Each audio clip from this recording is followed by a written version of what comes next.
Olá, sou José Luiz, professor da Faculdade São Francisco de Assis. Dando continuidade à nossa série Avaliação de Empresas, na aula de hoje nós vamos ver os casos especiais de avaliação por fluxo de caixa descontado, mais especificamente em relação às empresas que apresentam prejuízos. Uma empresa que apresenta prejuízos correntes geralmente apresenta as seguintes características, de forma isolada ou ainda acumulativa. Ou seja, os lucros e fluxos de caixa são negativos. Ela tem uma incapacidade de pagamento de dívidas, tem um alto coeficiente de endividamento e tem a ausência, consequentemente, de distribuição de dividendos, uma vez que os dividendos são distribuídos quando a empresa tem lucros, não quando tem prejuízos. Em razão desses problemas, torna-se necessário realizar alguns ajustes no modelo de fluxo de caixa descontado, a fim de que o mesmo possa ser utilizado, então, na avaliação de empresas que possuem essas características. A solução desse problema vai depender do grau de dificuldade na qual a empresa se encontra. Assim, pode-se utilizar o fluxo de caixa livre da empresa ao invés do fluxo de caixa livre do acionista. Uma outra forma de se resolver esse problema é utilizar lucros médios, ou ainda utilizar fluxos de caixa detalhados para o período de ajuste. O período de ajuste é esse período que a empresa está com prejuízo, mas que se imagina que se transforme em lucro no futuro, possibilitando então a avaliação por esse modelo, né? Inicialmente é importante destacar, no caso de se utilizar então o fluxo de caixa da empresa como um todo ao invés do fluxo de caixa do acionista, que nesses casos, devido à empresa apresentar um endividamento grande, é possível que o fluxo de caixa da empresa seja positivo, já que ele é apurado antes do pagamento principal e de juros, mesmo nos casos em que o fluxo de caixa do acionista esteja negativo. Além disso, o fluxo de caixa livre da empresa, ele deve ser utilizado sempre quando a alavancagem se modifica significativamente. A gente viu nas aulas de fluxo de caixa da empresa. A limitação desse modelo é que a empresa necessita ter auferido lucros antes das despesas com juros e dos impostos, senão não dá para utilizar o modelo, porque daria um valor negativo.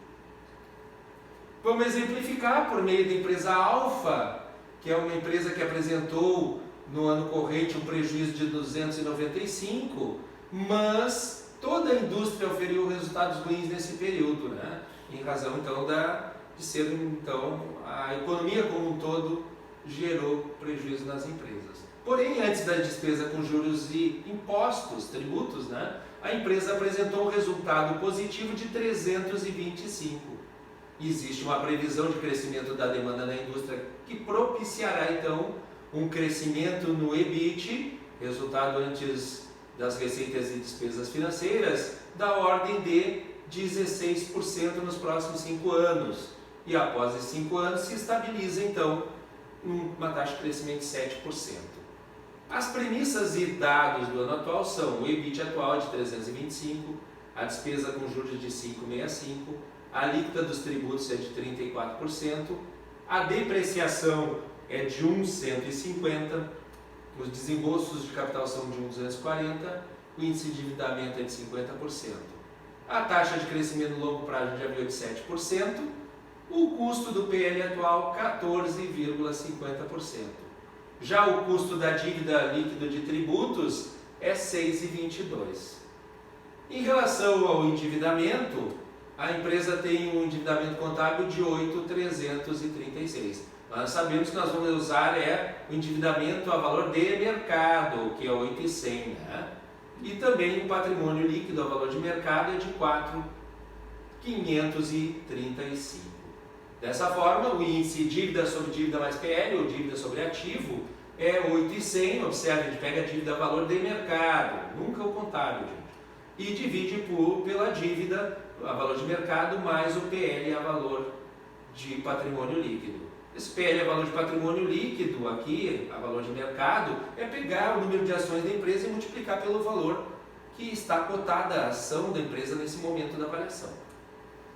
Encontro então o índice dívida sobre ativo total de 64,11%. Naturalmente, então, o índice PL sobre ativo total vai ser a diferença para 1, mas também podemos calcular dessa fórmula aqui, ó. Pego o PL dividido pelo ativo total, então 4.535 dividido pelos 8.100 mais 4.535, encontro os 35,89%, que é a composição do capital próprio, né? Do capital próprio, então, da empresa. Observe, vamos calcular o OC com base nesses dados, então, que a gente tem aqui.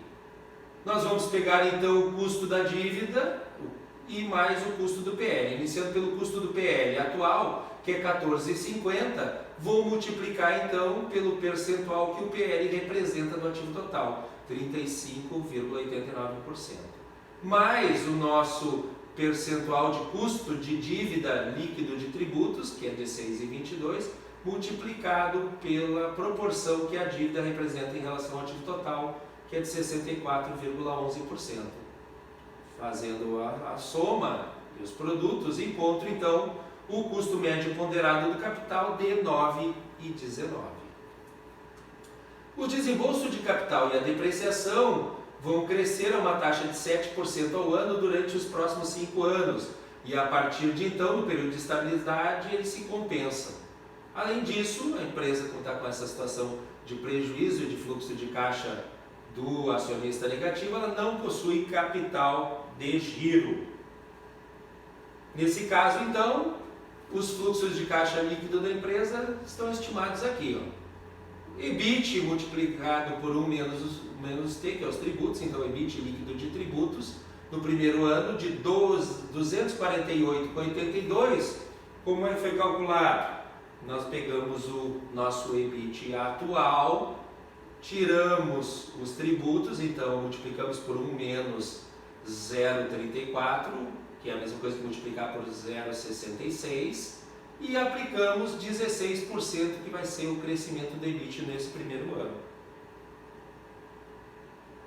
Encontramos então esse valor de 248,82, que aí vai crescer 16%, 16, e depois 7%. Tá?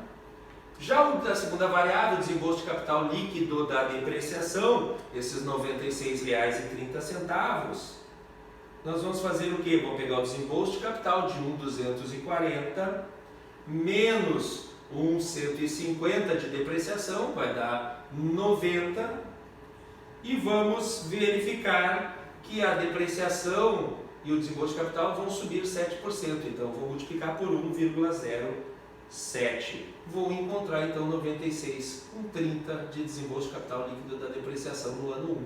Faço o mesmo com os demais anos. Já que a empresa não possui capital de giro, a variação é zero. Podemos encontrar então o fluxo de caixa livre da empresa como um todo, R$ 248,82 de EBIT, líquido de tributos, menos o desembolso de capital líquido da depreciação, encontro então 152,52 no primeiro ano e assim sucessivamente nos demais anos. Trago a valor presente esses fluxos de caixa, descontando a taxa de 9,19, que é o OC que a gente calculou, o custo médio ponderado do capital, nessa fase aqui, do período 1 até o período 5, 9,19. Na sequência, calculamos o preço final a valor presente, sabendo que o OC na perpetuidade é de 9,05. Então, eu vou pegar o fluxo de caixa do período 6, já que N é 5, né? 482,06, vou lá na nossa tabela, pego lá os 482,06 e trago o valor presente, descontando então pelo meu custo médio ponderado do capital, que na perpetuidade é de 9,05, menos a taxa de crescimento na perpetuidade, que é de 7%. Encontro o preço final de R$ 23.515,12. Para trazer o valor presente, esse preço final, pego esse valor e trago o valor presente por 1 mais a nossa taxa, que é o OC do período 1 ao 5, elevado em 5, à quinta potência, porque são 5 anos. Encontro então o valor presente do preço final de 15.150,51.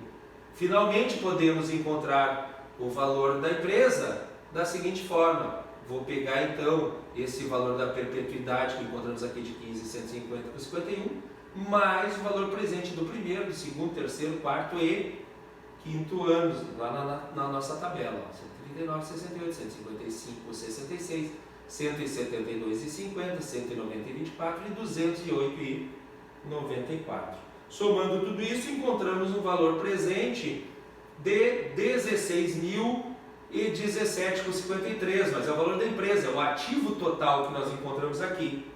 Dessa forma, para encontrar o PL, a valor de mercado, nós precisamos fazer o quê? Vou pegar esse valor da empresa como um todo que nós calculamos, 16.017,53, vou abater o valor de mercado da dívida, que é de 8,100, para aí sim encontrar o valor de patrimônio líquido na nossa avaliação, 7.917,53. É importante observar aqui que o patrimônio líquido que a gente obteve por meio da avaliação, que foi de 7.917,53, difere daquele obtido através da multiplicação do número de ações que a empresa possui pela cotação da ação, né, na data da avaliação, que nesse exemplo aqui era de 4.535. Então, bem diferente, né? Houve uma diferença significativa. Uma outra forma, então, vimos é de se utilizar números médios. Da mesma forma, então, que ocorreu em relação às empresas cíclicas na aula passada, o problema do prejuízo por ação corrente pode ser ajustado utilizando-se o lucro médio da empresa durante um determinado período de tempo na qual a empresa era saudável. Isso porque esse modelo pressupõe que a empresa auferirá essa saúde no futuro, caso contrário não seria possível utilizá-lo. A limitação então desse modelo é justamente essa, de que a empresa tenha auferido no seu passado recente lucro.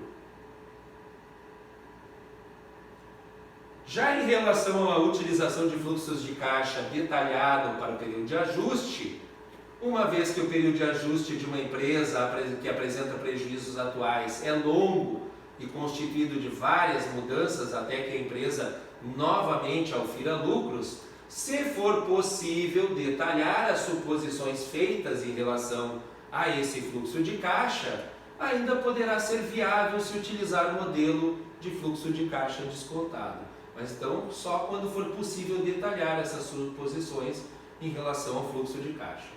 A limitação desse modelo é a de que as projeções devem indicar lucros no futuro capazes de suplantar esses prejuízos atuais, de tal forma que o valor da empresa seja positivo.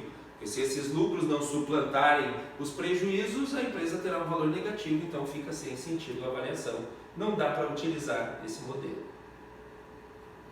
É importante ainda destacar que os modelos apresentados, então, estão condicionados à continuidade da empresa.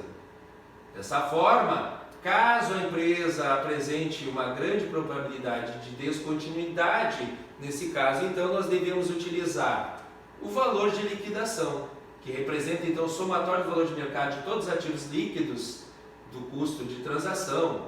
E dessa forma, então, o PL representaria a diferença entre esses ativos líquidos e o valor contábil das dívidas. Uma outra forma, então, seria utilizar o modelo de precificação de opções, que são utilizados quando o valor dos ativos líquidos é inferior ao valor das dívidas contábeis. Nesse caso, então, nessas empresas que são altamente alavancadas, o patrimônio líquido pode ser visto como uma opção de compra fora do valor de mercado sobre essa empresa subjacente. Nós vamos estudar mais adiante, então, os modelos de precificações de opções. E vamos ver, então, que o PL pode ser visto como uma opção de compra. Essa foi a nossa aula de hoje. Obrigado a todos e até a nossa próxima aula.